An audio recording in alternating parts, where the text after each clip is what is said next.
Regresamos con la hora clave.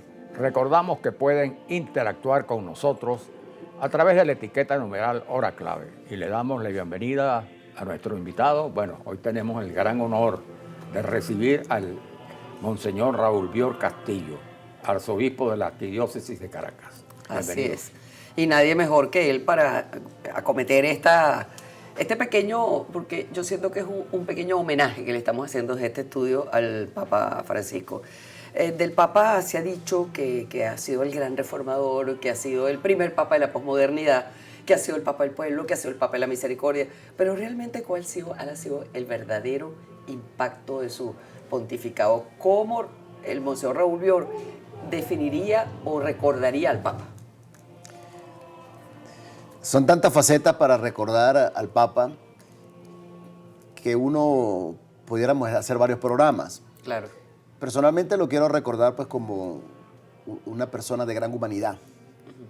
La cercanía del Papa era algo impresionante, cercanía a la gente. Le gustaba estar entre la gente, sabía los nombres de muchas personas, llamaba por teléfono a algunas personas. Sentía una compasión por los más pobres, por los indigentes que estaban en Roma, por los migrantes que atravesaban el Mediterráneo, por todos los migrantes del mundo. Un hombre pues de mucha humanidad y de mucha cercanía, es la primera cosa que quisiera decir. Y a nivel de la Iglesia, yo diría que yo lo recordaría como el Papa del Concilio Vaticano II, porque ha sido el primer Papa que no participó en el Vaticano II, pero que lo ha puesto en práctica. Y realmente, tal vez porque llevó a la sede de Pedro la experiencia latinoamericana, la praxis latinoamericana pastoral, impulsó de alguna manera lo que es ese estar entre la gente, esa cercanía, ese sentido de misión. Y por lo tanto yo creo que el impulso que hizo el Papa fue regresar a los orígenes. Por eso quiso llamarse Francisco, como San Francisco de Asís, para que el regreso al Evangelio, a la pobreza, a la creación, fuese una fuente de renovación y de reforma interior ante todo para acometer reformas estructurales en la Iglesia. Además le tocó pues, ¿no?, estar al frente en una etapa de muchos cambios, ¿no?, en el mundo, lo que hace que, aparte de su liderazgo natural en la Iglesia, también cumplió un papel importante como un factor en orientar en relación a estos cambios, ¿no? Sí, él cuando lo eligieron Papa en su primera aparición en el balcón de San Pedro dijo: mis hermanos cardenales han ido a elegir a un hombre desde el fin del mundo, desde Argentina, no estaba en Roma, y supo con una atención a los distintos problemas emergentes en el mundo, prestarle atención y abrir en la Iglesia debates sobre algunos temas emergentes.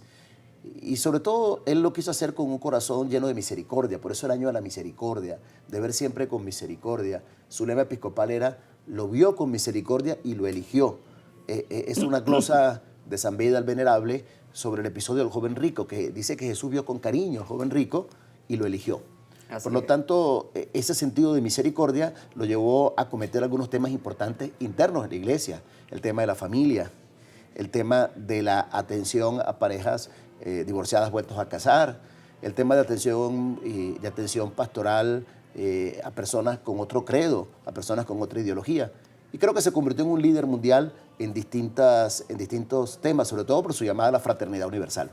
Ahora, hay una cosa que es interesantísima, el caso del que más o menos aquí lo sobrevoló, que es el tema del Concilio Vaticano II. Es decir, yo siento que este ha sido un Papa que ha realmente enriquecido la doctrina social de la Iglesia con todo su magisterio, pues, porque, es decir, hay temas, ¿verdad?, muy eclesiales como son la familia, etc.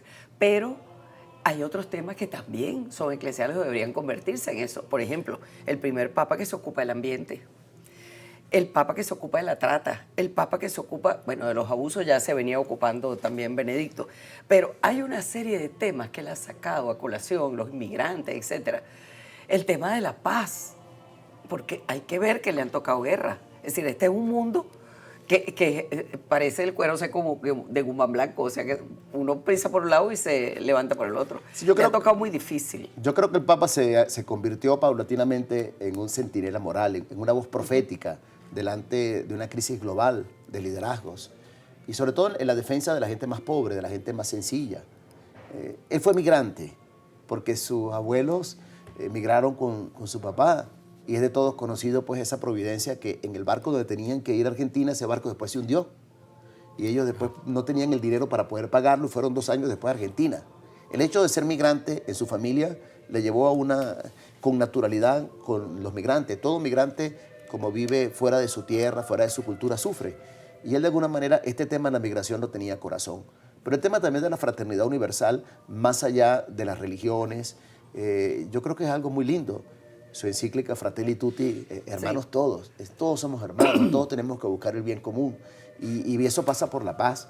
Y supo levantar su voz profética delante de personas grandes de este mundo, sobre todo para acallar las armas de la guerra. Su último mensaje el domingo de Pascua fue precisamente pidiendo el desarme, pidiendo la paz en Ucrania, en Gaza, pidiendo la libertad de los África. presos políticos y pidiendo la libertad de los prisioneros de guerra. Fue el primero que escribió, le escribió una carta enseguida al presidente de los Estados Unidos pidiéndole respeto a los migrantes y a todos los demás. Por lo tanto, fue una voz profética, una voz seria. Y luego también el tema de la ecología integral. Pidió una ecología, pero una ecología integral al respeto del hombre, ese respeto a la creación. El hecho de haber elegido a San Francisco de Asís como su patrono, como su epónimo, de alguna manera lo llevó también a una connaturalidad con la creación. Laudato si, alabado seas mi Señor, por ese hermano Sol, esa hermana Luna, y por lo tanto ese cuidado de la creación como una casa común para todos. De manera pues que yo creo que es un papa que ha hecho historia, hace historia y su legado será perenne. Y Y en ahora es que relación se al descubrirá. tema de Venezuela, que se ha comentado mucho, porque el Papa, por supuesto, visitó más de 40 países, se le reconoce incluso, si no el acercamiento, los contactos que realizó con otras religiones, ¿no? El caso del Islam, de los judíos, es decir, respetando las diferencias religiosas, pero en un gesto, digamos, de comprensión, ¿no? del ser humano, de las personas. Y en el caso de Venezuela se habla mucho porque en Venezuela, después de la visita de Juan Pablo II en 2 oportunidades, se abrió la posibilidad de que el Papa regresara, el Papa Francisco. Pero además él visitó, si no todos, casi todos los países de América Latina, con 2 excepciones. Su país propio. Su país y Venezuela, a pesar de las relaciones que ha tenido con Venezuela tradicionalmente. ¿Cómo explicaría usted esta ausencia que muchos se atreven a destacar? Sí, el Papa visitó muchos países, pero no tantos como Juan Pablo II. También hay que decir que Juan Pablo II lo eligieron con 58 años Papa. Claro. Y tanto Benedicto como Francisco lo eligen con 78 años. De manera que... No, y el Papa Juan Pablo fueron 30 y pico de años claro. y este apenas 12. Entonces, sí, pero también era mayor pues, cuando lo hizo, ¿no? Venezuela nos tuvo siempre en el corazón. Fueron muchísimos los mensajes que le dedicó a Venezuela. A los obispos de Venezuela nos tuvo un cariño especial. Nos llamaba con frecuencia para saber un poco la situación. Muchas veces pidió y abogó porque también los representantes pontificios entraran pues, en esta promoción del diálogo, de la justicia. Estaba pendiente de la situación. Y Venezuela está muy presente como nunca pues ahora en el Vaticano. Bueno, el regalo que nos ha dado. Bueno, nos dio en estos 2 meses el regalo del 25 de febrero, anunció la aprobación por equivalencia a la canonización de José Gregorio y un mes después la aprobación del milagro de la Madre Carmen. Yo creo que en su momento más difícil de enfermedad, él le pidió a Dios su curación a través de José Gregorio, pero nos dio este regalo. No hay ningún otro país del mundo que en los últimos 2 meses haya tenido 2 santos. Exacto. Y esto es Venezuela. Exacto. Pero además quiero decir que Venezuela está muy representada en la Santa Sede. Él se llevó como secretario de Estado al cardenal Pietro Parolin, que era nuncio en Venezuela.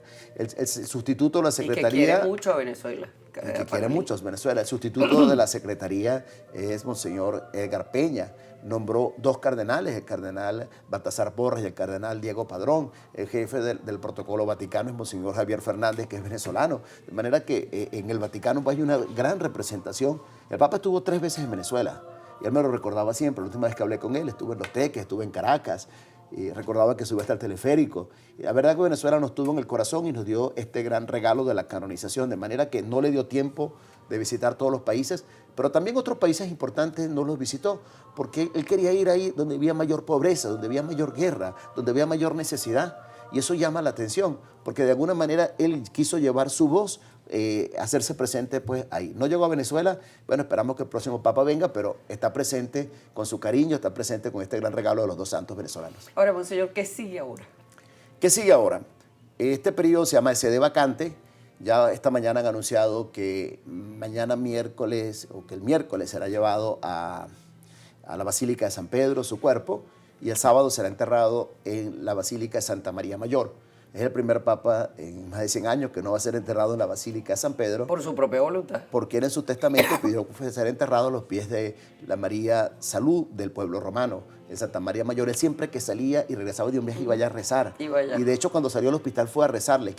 Y además quiso que fuera enterrado de una forma muy sencilla, en la tierra, que se simplificaran mucho más, diciéndole, no es el entierro de un príncipe, es el entierro de un pastor, que sea muy sencillo. De manera, bueno, que el sábado, el 26, será su funeral. Y luego después, en este periodo de sede vacante, el decano del cuerpo del colegio cardenalicio, que es el cardenal Jean-Baptiste Rey, que también estuvo en Venezuela, visitando a Monseñor Francisco José Iturriza en Coro. Le fue a llevar una medalla porque estaba cumpliendo 100 años y 64 años de obispo. El cardenal Rey, el decano actual, pues estuvo aquí en Venezuela. Entonces, él convocará el cónclave. Hay unos 20 días pues, después del entierro para que sea convocado. Y primero unas congregaciones generales en las que participan todos los cardenales, inclusive aquellos que no son electores. O sea, son reuniones previas al conclave. Son reuniones que ya comenzaron ayer mismo, se llaman congregaciones generales, donde participan todos los cardenales para organizar lo que es el cónclave. Y cuando inicie pues ya en la cercanía, pues en la vigilia del cónclave, ellos verán un poco cuál es el perfil de la iglesia. Sobre todo se parte de un análisis, cada uno va a llevar la situación de su país, la situación del mundo. Haciendo pues un análisis de la situación del mundo y de la situación de la iglesia, van a establecer como un perfil del Papa que se necesita y el Espíritu Santo Ahora, los guiará. hay algo que es inevitable. O sea, yo he oído que hay una conseja entre los que saben de esto en Roma, los cardenales, que dicen, el que entra Papa sale cardenal. Entonces hay una cantidad de quinielas aquí poniendo una serie de nombres que uno dice, todos son muy eminentes. Ahora, ¿realmente eso sirve para algo? El Espíritu Santo sabrá regalarnos el Papa que necesitamos. Cuando renunció el Papa Benedicto, pues nadie hubiera apostado por el cardenal Jorge María Bergoglio. Nadie hubiera apostado por él. Pero sí, nosotros nos confiamos en las manos de Dios. La Iglesia es una institución de Dios. Por lo tanto, los cardenales harán su discernimiento y el Espíritu Santo les irá diciendo a quién deben elegir para que guíe la Ahora, iglesia. hay una cosa muy interesante. Un cardenal que pase 80 años no vota en el cónclave, pero puede ser electo. No, puede ser electo cualquier hombre, inclusive aunque no sea obispo ni sacerdote. Exacto. Que cualquier hombre católico puede ser elegido papa, Bueno, eso ¿no? es una cosa que mucha gente no sabe. Sí, por supuesto, ¿no? Pero los cardenales mayores de 80 años sí van a participar en las congregaciones previas, que de alguna manera son las más importantes. Claro. Porque a la Capilla Sixtina van a votar, pero donde ellos presentan esas relaciones, esa situación, y pueden conversarse, sin duda, es en estas congregaciones generales. Y yo me preguntaba, ¿no vamos a tener un representante de Venezuela? Y digo, no, sí, lo vamos a tener. El cardenal Porras está viajando precisamente el día martes para participar en el entierro y también en estas congregaciones. Pero está el cardenal Parolín, que fue nuncio aquí. Está el cardenal George Cubacot, que fue secretario de la nunciatura hasta hace poquísimos años, hasta hace 3 años. Exacto. Además está el vicedecano del cuerpo cardenalicio, es el cardenal Leonardo Sandri, que también fue nuncio en Venezuela. De manera pues que hay, y ahora, no sé si el cardenal Venezuela, Diego Padrón podrá ir, pero sin duda Venezuela está presente en este tema porque la situación que hemos vivido es muy querida por muchas personas. Y el hecho de la aprobación de la canonización de José Gregorio, pues también nos ha puesto también como está ahí en el alto, ambiente. sí. Bueno, hablar de Venezuela es hablar de América Latina, y América Latina concentra el 35% de los católicos del mundo. Sin embargo, dicen que eso no se corresponde con la presencia iberoamericana entre los cardenales que van a votar. Es decir, realmente los cardenales hispanos están infrarrepresentados allí. Bueno, la iglesia no es una cuestión de números, sino es una cuestión del espíritu. El Papa ha apostado mucho por la internacionalización del colegio cardenalicio, que había comenzado ya con Pío XII. Antes eran casi todos italianos y europeos. Ahora hay una buena mayoría que no son de Europa, son de los países emergentes, de África, de Asia, de América Latina, de América del Norte, de Oceanía. Yo creo que hoy, como nunca, será el cónclave más internacional. Me decía que son más de 74 países que están representados ahí, y es una belleza, ¿no?